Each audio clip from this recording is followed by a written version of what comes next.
வேலையை உடனே விட்டுறக்கூடாது. நீங்க என்ன பண்ணணும்னா, தீபாவளி, பொங்கல் இப்படி லீவு கிடைக்கும் இல்லையா, சனி ஞாயிறு லீவு, அப்ப நீங்க ஒரு இடத்த வாங்குங்க, சுத்தி வேலி போடுங்க, அங்க உங்களுடைய வேலைகளை செய்யுங்க. உங்களோட அப்பா அம்மாவை வச்சு செய்யுங்க, உங்க அண்ணன் தம்பி, மாமன் மச்சான், அல்லது கல்யாணம் முடிஞ்சிருந்தா ஒய்ஃபை கொண்டு வந்து அங்க வச்சு ஒரு கட்டமைப்பை உருவாக்குங்க. முதல்ல நீங்க உருவாக்கணும்னு நினைக்காதீங்க. இந்த பூமியில பணத்தை போட போட வாங்கிக்கிட்டே இருக்கு. நாம ஒரு எஸ்டிமேட்ல வருவோம், இங்க பாத்தீங்கன்னா ட்ரபிள் இல்ல ட்ரிபிள் ஆயிடுது.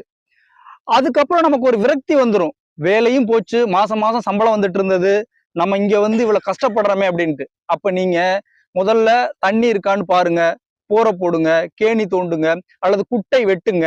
அந்த குட்டையில மழை காலங்கள்ல தண்ணியை கொண்டு வந்து நிரப்புங்க.